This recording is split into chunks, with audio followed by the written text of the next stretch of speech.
Guys,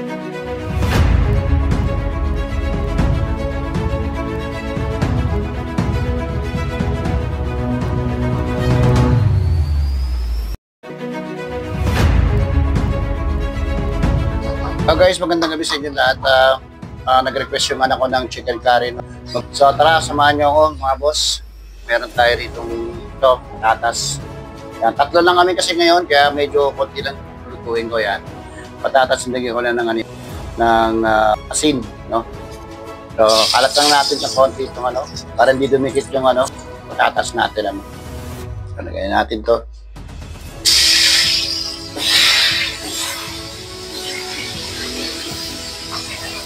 Yan, haluin lang natin para hindi siya magdumikit. Yan. Pag medyo parang nagiging translucent na yon, okay na yan. Kaya mga boss, medyo okay na to kasi medyo na siya, parang nagbabago na yung color niya.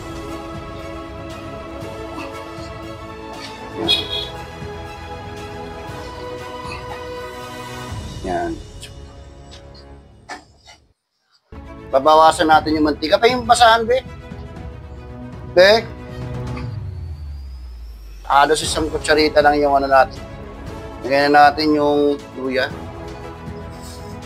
Yan. Meron nagluluto nito, guys. No, hindi naglalagay ng luya. So, depende yan sa preference natin, Yan. So, inuuna ko muna yan para mawala yung papawala kasi gandansa ng manok. Yan. Pero may mga nagluluto talaga na hindi nila nalagyan ng luya. Dinidire, bawang sibuyas lang. Kaya ako kasi nagluluto ako ng chicken curry, may luya talaga. At the same time, nilalagyan ko pa ng laurel, yung isang pirasong laurel lang. Para mawala lang yung lansa ng manok. Yan. Kasi this time hindi gata ang gagamitin ko. Gatas.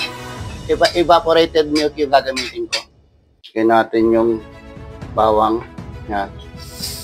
Yan, bawang. Kita nyo mga boss, konting-konti lang talaga na mantika. Yung halos wala na, no? Kasi yung manok niyan, magli-liquid yan, magko-convert sa mantika. Ito na yung kululuto ng diretso.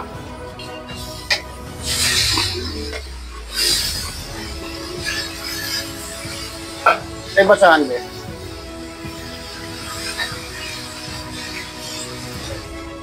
Halo-halo lang natin, masangkot siya lang ng konti yung Pero saan yung isang takip, be? Pwede din. Oh, maliit masyado. Na lang. Medyo natin ng konti. Magli-liquid kasi yan, Babalikan natin siya siguro mga after 2 minutes, Tapos babalik na rin natin.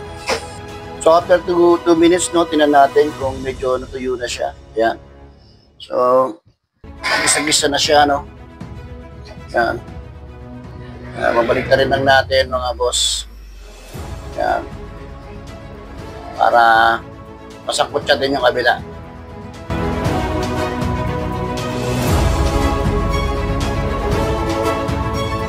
Kaya mga boss, hindi ako halos wala na akong tinirang mantika kanina. Kasi sigurado ito magmamantika ito. Ganyan lang mga boss. Tatakpan ulit natin, para mamaya tuyo na yung liquid niya. Magigisa na siya ng maigi. So, babalikan natin mga boss after 2 minutes ulit, Kaya mga boss, so, tapos na yung 2 minutes. Yan. Oo. Ito, nangangamin na mga boss. Yan. Yan, halo-haloin natin. Para di magdikit. Yan. So, yan, nasigisa na siya. Yan.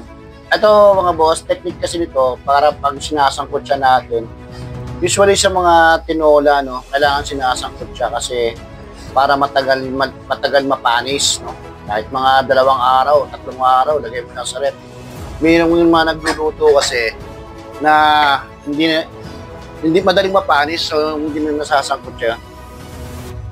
So lalagyan natin ng patis, mga boss. Yung ginamit ko, mga boss, na patis yan, yung galing sa bagong isda. Yan. Tagang patis na galing sa bagong isda, mga boss, sigurado yun, napakasarap nun. Bango. Lagyan natin ng pepper powder, yan. Naglalagay ako mga boss ng yan, naglalagay ako ng laurel. Isang piraso lang, papawala ng lansa yan. Tapos halo-halo muna natin. Mabango ang chicken curry pagka may laurel. Tapos, ilagay na natin yung curry powder. Yan, curry powder. Pakitan. Konti lang, no? Kasi mapait ang curry powder pag marami. Tapos, lagyan na natin ng konting magic syrup. Yan. Kasi konti lang naman kami, 3 lang kami ng anak ko rito. Mamaya na tayo mag-a-adjust ng lasa niya pag nilagay natin yung gatas. No? Tapos lalagay ko na yung bell pepper. Sasabayin ko na yan. And then, siyempre, ang paborito ko, yan, lahat namin paborito. Siling dabuyo, mga boss. Yan, halo-halo ng mga boss. Yan, bango. Grabe. Kunin mo yung basahan na laglag. Yan. So, gisa-gisa lang muna, no? Siguro mga, ilanak dito, basahan dito. Yung kulay black. Igisa lang natin ng konti, no? Tapos, lalagyan natin ng mga konting tubig lang. So, yung mga anak ko, medyo gusto kasi ng medyo masabaw na konti. So, ito, lalagyan ko muna siya ng konting tubig, no? Yan. Yan. Siguro tamang-tama yan. Isang ganito lang. Tapos mamaya na ako mag-a-adjust mga boss ng lasa niya. Tatakpan lang natin yan. So hanggat maluto siguro mga 15 minutes, no? O 10 minutes. 10 minutes tapos lulutuin ko yung gatas. Another 5 minutes. So ibig sabihin bago ilagay natin yung gatas na iba, naka 15 minutes siyang kumukulo. So and then pag nilagay natin yung gatas ngayon, 5 minutes na. Sabay na natin yung patatas. Tapos, that's it. Okay na. Ganun lang kasimple mga boss. So, babalikan natin yan after 15 minutes. So, after 15 minutes mga boss, sigurado paluto na siya, no? So, gaya na nasabi ko kanina, 15 minutes. And then, ilalagay na natin yung gatas para another 5 minutes. No? So, ubos na natin to. Yan, ubos natin to. Maliit. Pinakamaliit to mga boss. Yan. Sakto lang yan. Yan. Guys, no, medyo halu-haluin lang para hindi makukurta yung gatas. Hanggang sa kumulo, inahalo-halo ko yan. Para well-blended siya. Yung gatas niya. Para ka lang nagluluto ng gata. Yan. Sa amin kasi sa Bicol, pag naggagata kami, inahalo-halo namin ng gata para hindi magbuo-buo.